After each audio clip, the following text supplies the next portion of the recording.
Hello and welcome to episode 265 of Growth Marketing Toolbox. I'm your host, Nicholas Scalise, and today I'm joined by Bulut, who's the VP of Growth at Jotform. He also founded and exited a startup before and has been in product management for the previous 10 years, eventually finding his way into growth marketing. Bulut, thank you so much for joining me on the podcast. How's everything going? It's a great pleasure to be here, and to be honest, I'm a big fan of the show, so it's kind of more pleasure for me to be talking to you in person. Oh, well, thank you. And I'm a big fan of Jotform. It's such a well-known brand in the MarTech space and, just in the form builder space. I mean, everybody knows Jotform. So it's going to be exciting. We're not only going to dig into the product, but we're going to specifically look at some form optimization tips to optimize for lead generation. So anyone listening who might have a form on their website, whether it's a Jotform or not, will be able to walk away with some actionable tips for how to get more of those visitors to convert into leads. Before we get to that, though, tell us a little bit more about your marketing journey and what you do at Jotform. Yeah, it's a great question. So, as you said it yourself, so I started as an entrepreneur myself. So I took the hard way of learning marketing, because I was mainly building things. I was launching products. I was coding. I was working with developers. So the growth marketing bit was what made it whole. So it was more of an experimental, like let's say a grinding period for me doing the switch. Then when I exited, my past years on product management made it more clear that there's this term like product led growth. Oh, yeah. Back in the day, it was not that big of a norm. Like we were talking about freemiums, etc. But it made me understand that, like, even if you make a perfect product, without the other half of the apple, let's say, which is the marketing side, growth marketing side, it's not whole. So Yeah. I took the hard way of learning it. So that's why, from a long journey of building products, I took the path for doing growth, actually. So this is kind of a summary of how it's going as the moment. And Jotform is pretty much the same thing. We have product teams. We have also a huge growth team, which is matching the size of the product team, because we know that, there is a circle of product market fit. So one side cannot be made sustainable without the other. So this is what we do. It's been for me like for 15 years, Wow. pretty much. I've been in the both ends of building and launching things, but when I look at it, I see the whole picture, and it's the same thing. Like you need to create something that people will love, and you'll be curing a problem at the end of the day. And without growth, it will not be reality. So Yeah. yeah. That's a good point. You brought up product-led growth, and I think we both agree on this. I think it's a great process, but it's not everything. And I like to say, you can't solve marketing problems with product, solutions, and vice versa. If you don't have a good product, you can do all the marketing in the world, and it's not going to help. So you really have to have both of those working together. You have to have a great product or service, and you have to have the right marketing team and the right marketing strategy. And that's what's really interesting about Jotform. You really have nailed both, in my opinion, because who doesn't know Jotform? It's a powerhouse in the form builder space. But the cool thing is, Jotform is so much more than that now. For anyone who's not familiar with Jotform, if this is the first that they're hearing about it, how do you even describe the product now? Because it's not just a form builder. Yeah, exactly. That's actually a great point, because Jotform has been there for a long while. Like, we can even say we're one of the companies that invented the place. Yeah. So I don't know, like back in the day, like it was 2006 when the founder, I think, in Tank actually came up with the idea. He Wow. was solving his own problem, and once you look at it, like you say, like it's been 16 years building a phone builder. That's wild. Yeah. Fine tuning it, building content around it, etc. And it's about the same game. Like, yes, we are a phone first company, but as you check, like as many others do, like we have different products. We have Jotform Tables, which is like a spreadsheet database. We have we have a workflow builder solution. We've just recently launched a no-code drag and drop app builder. So Yeah. it is all done in the same idea in the mind. You're solving people's problems. So like it's not only about the form. It's actually can be a good let's say, leading point to the initial idea that you mentioned about forms. So like forms are only there for collecting data. But what you're looking at is actually the data, not the form itself. Form itself is just the vessel to get you do something. So that's why we have all these products. So in the like, if you check our website, like it used to say the easiest form builder online. Mm-hmm. Now it says powerful forms get it done. Because in this 16-year journey, we learned that like this is one of the tools you need because you need the data. So that's all built around, like I can say, product-led growth and product teams working in accordance with growth teams led us into this direction. Absolutely. Yeah. And I think, what's going on from what I see is forms are at the heart of everything, but there's now so many more integrations and so many more use cases for forms. Because I remember when I first saw Jotform, which was probably, I don't know, 2010 maybe, it was, oh, I can embed a form on my website. Cool. But now people are using forms in so many different ways. It's not just about embedding a form on the web. It could be creating an app that is then powered by some type of form, or like you mentioned, the tables feature where you're creating these like relational databases that are powered by forms, or there's a form component of it.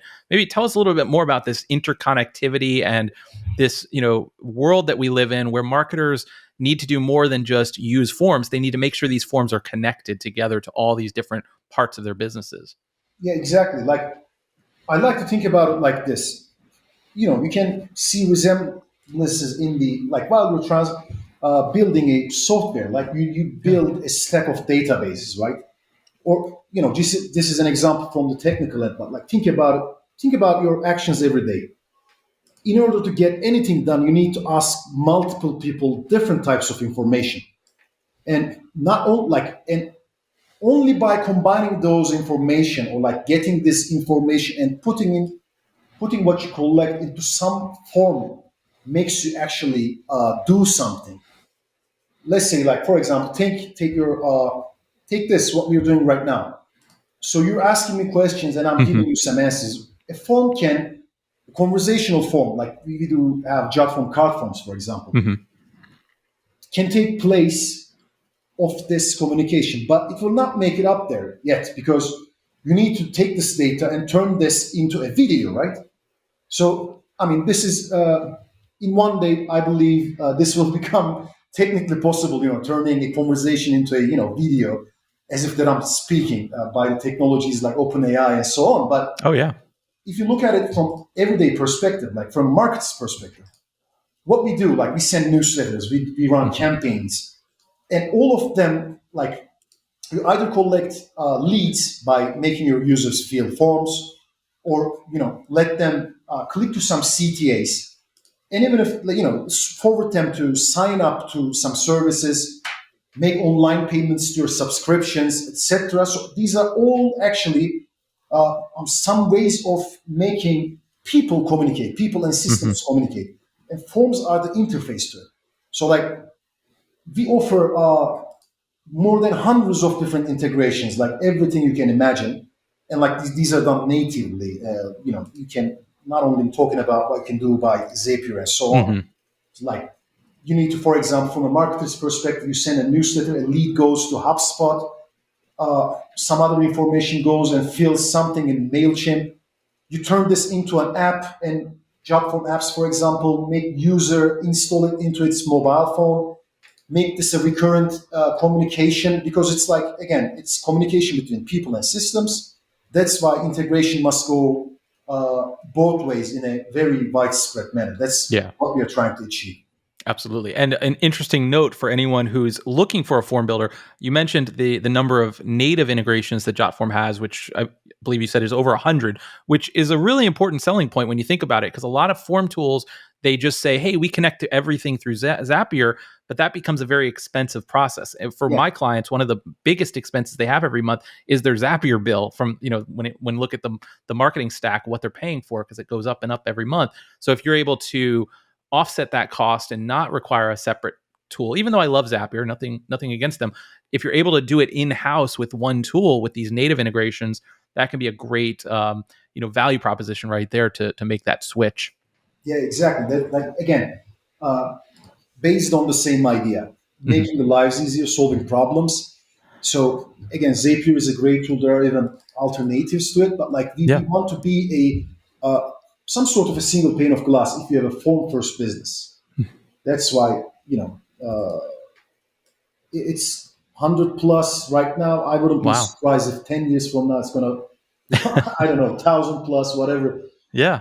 based on whatever adopts we're trying to Whatever people provide want. in our every package that you offer. Awesome. Well, I want to talk a little bit about some best practices for building forms and optimizing forms. I guess let's start with what are some of the mistakes you see people do, especially marketers who are trying to collect leads using forms? What are some of the common mistakes you're seeing, and what advice do you have for them? So, like, I want to start with one of the biggest known, let's say, mistakes, let's say, misconceptions, Hmm. is that like there is this term you read it and you hear it a lot, like it, and then it goes like this: once you shorten your form, number of conversions go up. So this is actually, I mean, everybody knows that's true, but Hmm. at the end of the day, if you look at real conversions, this is actually a misconception. Interesting. This is what we've learned in years, like Hmm. uh, because it goes like this. Let's say you have, of course, like if you have a shorter form, rather than asking thousands of different informations and like just a few fields, people will Hmm. be more there will be more tendency to fill those, right? Because Right. there are less. It's going to take less time. But it actually, if you look at the full funnel, you don't see too much of a difference at the end of the day while Interesting. you're doing it. Because if someone is really interested in your service or whatever you're selling, if there's a form, we see that they're really even taking a huge, long processes to give you your data. Hmm. Like, let it be a, let's say a sales form or a scholarship application form. So it's not only about, I can put it this way, of course, length uh, has an, let's say, positive value, but it's not the only value. It's relevance. It's what's most important is. Hmm. It has to be relevant. You need to be asking what's vital, but as long as it's vital, it's not a problem to make a long form. Hmm. As long as you're not asking some repetitive, let's say you get, for example, phone number and then you get the area extension in two different, you don't need to do Right. it. Like Yeah. we built a full stack of such features just to get these automated, by the way, like conditional logic, auto updaters. We have hundreds of different widgets. For example, it gets your geolocation information and fills your area code, etc. With these in the mindset, but all it comes to that, like your form needs to be relevant to the people that you're sending. Hmm. Rather than I can say much confident that this is the number one important point. Yeah. No, that's a great point, and I think you can also add on top of that that it's not always about what you're asking, but how you're asking it and the Yeah, format. And one of my favorite features of Jotform are the card forms. You mentioned it briefly earlier. Maybe tell us a little bit about what card forms are and how the psychology goes into a multi-step form, or the thinking behind a multi-step form from the user's perspective, and how that can help increase conversions. yeah. It actually, kind of resembles more a human communication between the user and the form owner, actually. But to me, the biggest, it kind of, forms have been there for a long while, and design Hmm. of the form plays an important role in terms of conversion. It needs to be relevant as well. Like if you're, it means like this. Like if you're collecting a very high end enterprise lead generation form, you wouldn't make it very, let's say, colorful, cheerful, etc. And needs to be relevant. You know what I'm Hmm. saying? Like for some of the, let's say, businesses out there, they need to be more in the cheerful scope of what they do. For example, you might be Jotform's user base is not only, let's say, marketing people, but they're also like small businesses, Hmm. enterprise users, everybody you can ever think of. Like there are 15 million users. I Wow. can say there are 15 million different use cases. So card forms play an important role when it comes to humanizing uh, the conversation. And again, in the same line of what I said, it's relevant to people who are looking for something more cheerful, more communicative between them and their customers. And it's not relevant to everybody, as again, but for people that's relevant to, for example, small businesses who are, who don't want to show all the questions at once. Hmm. It makes super sense because you get the idea of how the completion rate is going. So kind of keeping the form filler in an informed manner. Like we show the amount of steps left, which helps conversion as well. The user can see how much of a progress left. So in such, for example, sign up flows, registrations, etc., it becomes very useful. Hmm. Absolutely. Yeah. I'm just such a fan of multi-step forms. We do a lot of conversion optimization for our clients. And sometimes the first thing we will recommend testing is switching from a single step to a multi-step form. And even if we don't add or remove questions, just the way you're asking them one question at a time, using something like Jotform card forms is a game changer. What are some other quick wins that you think marketers need to be thinking about if they currently have a form that might not be performing as well as they wanted, and they're looking for something quick they can do to try to optimize it? First thing I would recommend is to make their forms more user friendly, and that Hmm. should be the first goal. It shouldn't only, you don't have to look at it like this. It's not. It shouldn't be only built around all the data that I'm looking to collect. But we offer features like conditional logics, or like save and continue later, and like many different widgets that makes life of form filler easier. Like for example, many of our users use conditional logic to actually shorten the reduce the number of questions they ask, as Hmm. long as they are not 100% necessary or can be auto populated by using another field. So I can say, for example, some of the most, which is one of the recently launched features that we call as PreFill, uh, very frequently used by marketers. That like, marketers do recurring campaigns a lot, and they, Hmm. in many occasions, know, like for example, I sent you an email, I know who you are, I know your name and surname. I don't need to ask about your name and surname again, and I know your email as well. Yeah. But if you decouple, let's say, the form and then the email that you sent, collecting the data and putting them into a single, let's say, spreadsheet, becomes a hard job. For example, we solve it by offering pre-fill forms, Hmm. which makes it auto-populate some of the fields that you already know. Hmm. I recommend this one, for example, in to every marketer. Like, don't ask questions that you know the answer to. If Hmm. you're using HubSpot, let's say, Yep.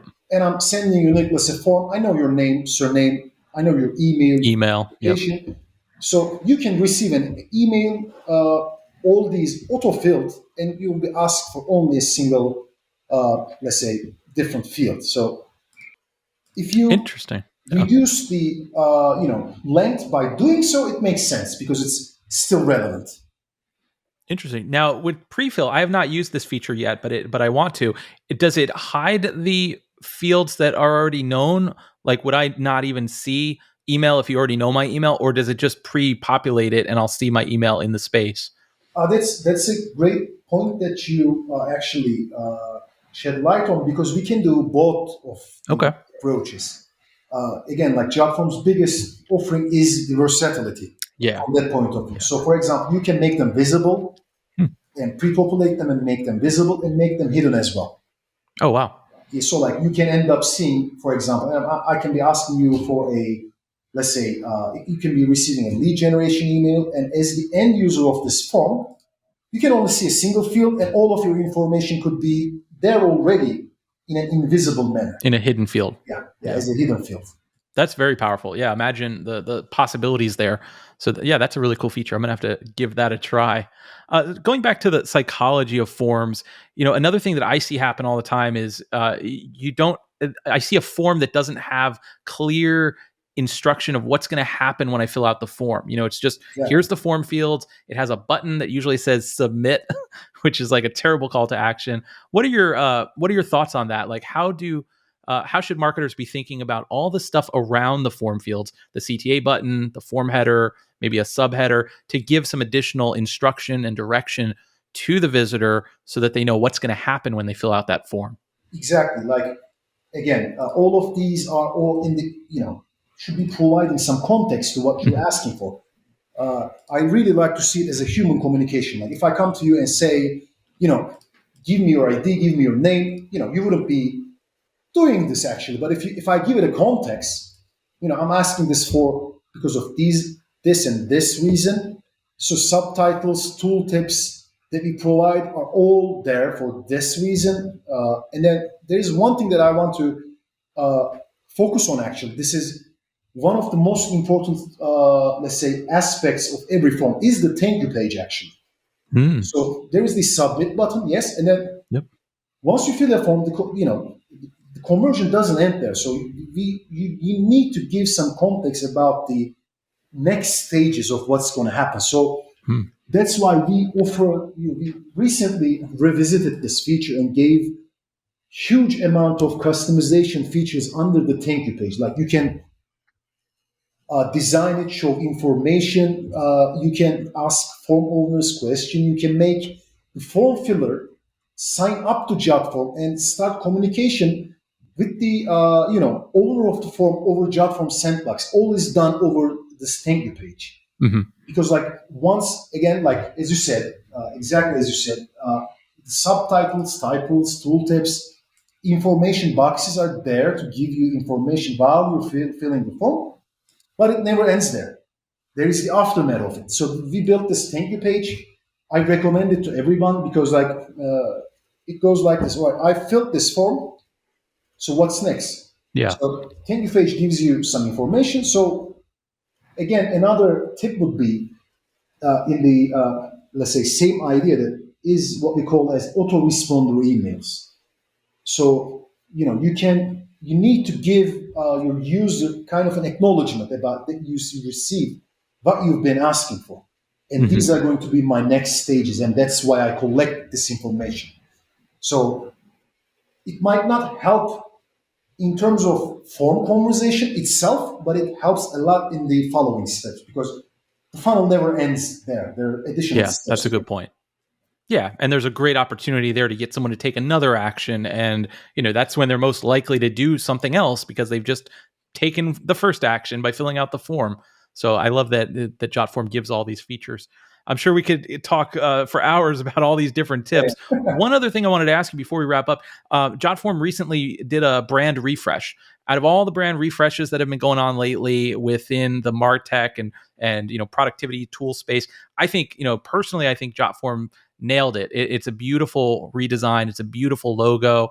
There's been so many that personally I don't really like Calendly and Hotjar. But I think you guys just nailed it. Tell us a little bit about what it was like to do that whole process and where you are with that refresh. Well, I must say it's been perfectly aligned. Like we said 10 million users, 15 years, 10 million users and a new Jotform. So that was how we announced it, and it went around thanking our existing users actually. So our announcement page was kind of carried this message, but we just didn't say that we only are changing brand because it needs updating. We didn't do that because it wasn't.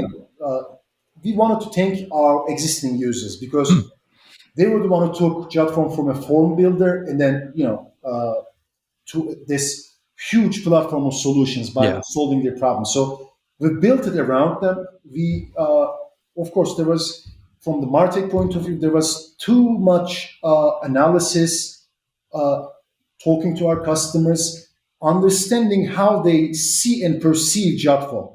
And it led us to this messaging, powerful forms get it done, because it was not only about the form, it was about the process and how Jotform was there and how dynamic, let's say, a solution it brings.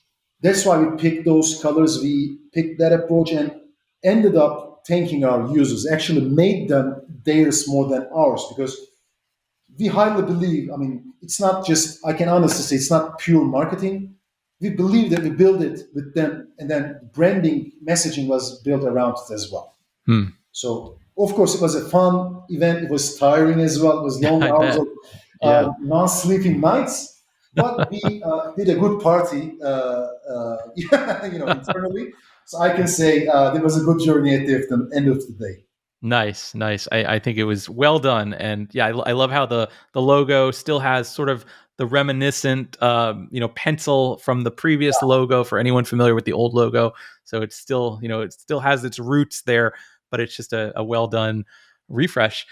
So yeah, as we wrap up, are there any exciting updates you want to tell us about Jotform, or any other things you want to share before we go?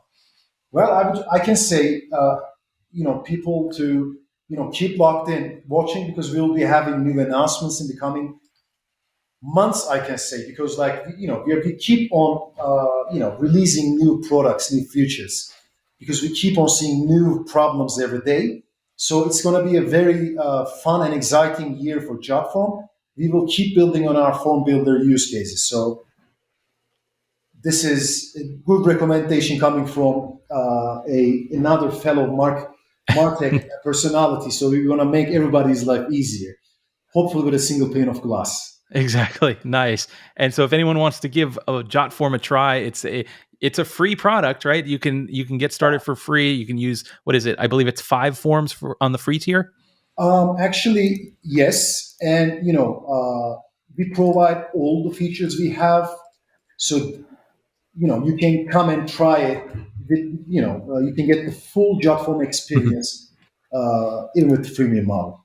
Yep. And then there's obviously paid plans that unlock some other tiers as well. So yeah, well, this has been awesome. Thank you so much for joining me, and I wish you the very best with the future updates. And yeah, have a great rest of your day. It was a pleasure to be here. Again, I'm a big fan, so it was a personal pleasure as well to meet you on personal level as well. Oh, well, thank you. Take care. All right.